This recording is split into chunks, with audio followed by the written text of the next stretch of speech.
A high-performance convertible flies down a two-lane highway not too far from Hollywood at speeds well in excess of the posted limits.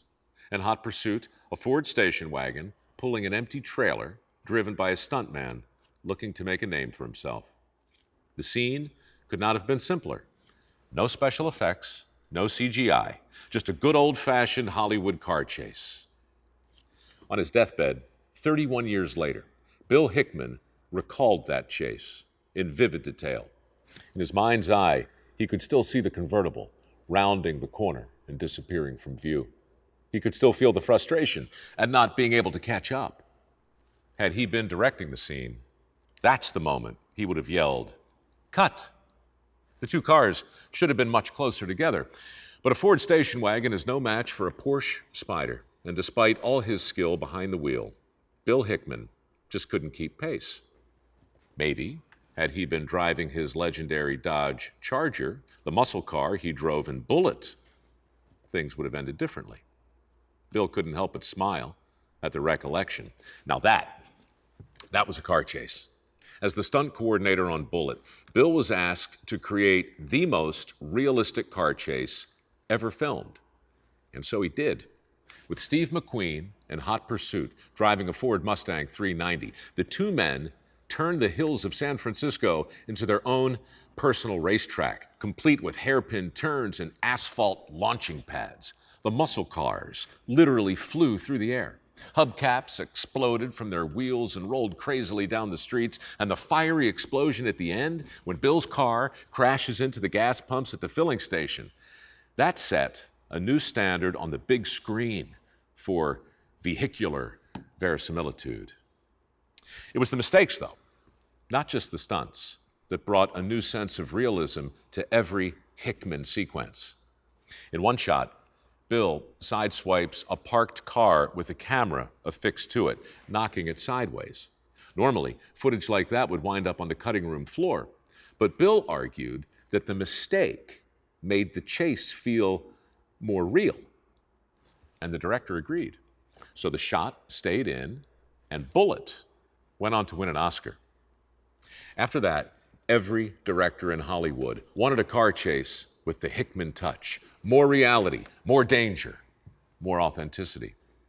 In the 7-Ups, Bill drove his Pontiac DeVille so aggressively that the actor in the passenger seat screamed in terror.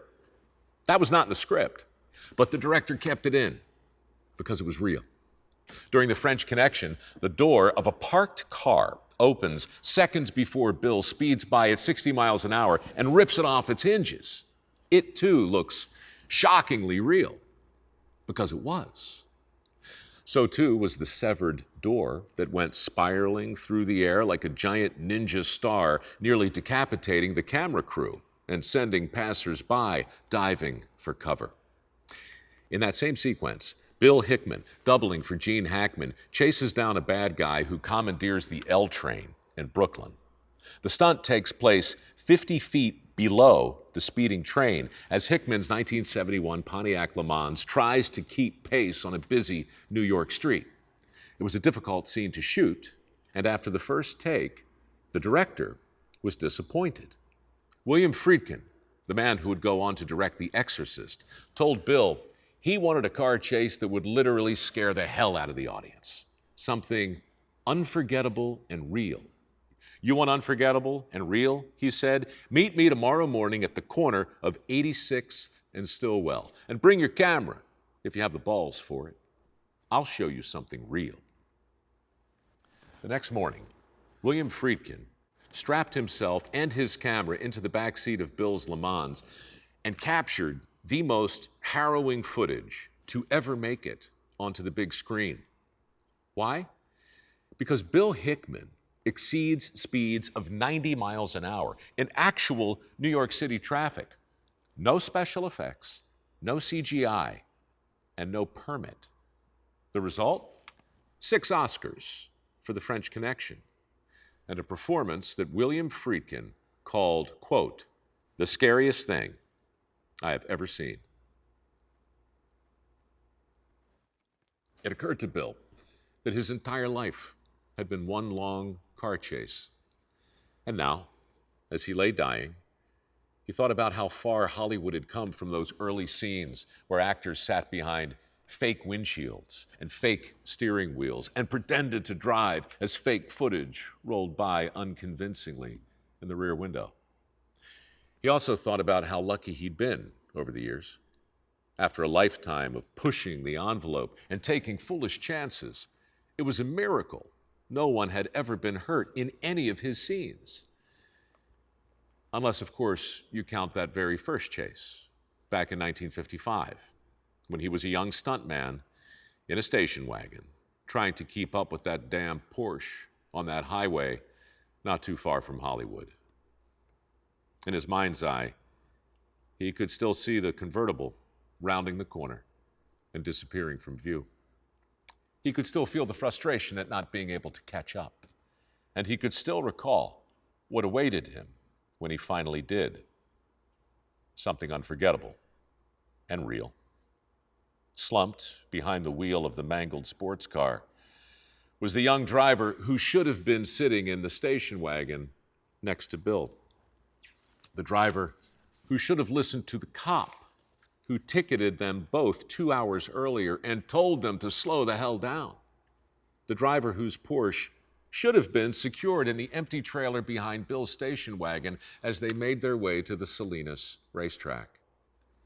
Alas, the kid had insisted upon driving his race car to the track himself to warm up the engine for the race that he was scheduled to run later that afternoon. It was a scene, all right, but this was no movie. And with no director on hand to say, cut, the action played out in slow motion, as real life often does. Bill ran to the wreck and pulled his young protege from the smoldering pile of twisted steel. There were no last words, no final close-up, just the sound of one ultimate exhale, seconds before the kid died in Bill's arms, and everything faded to black. Thus began the career of Bill Hickman, a stuntman in a station wagon whose quest for reality was unmatched and whose impact on action movies was unforgettable and real. And thus began the legend of a 24-year-old actor whose need for speed was matched only by his impact on American cinema and whose fleeting work on the big screen is still remembered as real and unforgettable. A rebel without a cause, named James Dean. Anyway, that's the way I heard it.